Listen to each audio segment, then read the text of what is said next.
आकाशी चंद्र चांदण्या तोडून मी का आणल्या, मनाचा पाळणा करू बांधून घे जरा झुला, डोळ्यात तूच साजणी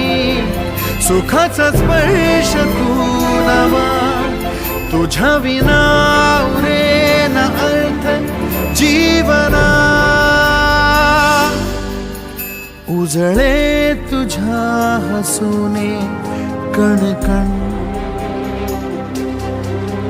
अन चंद्र हे हातीचे काकण.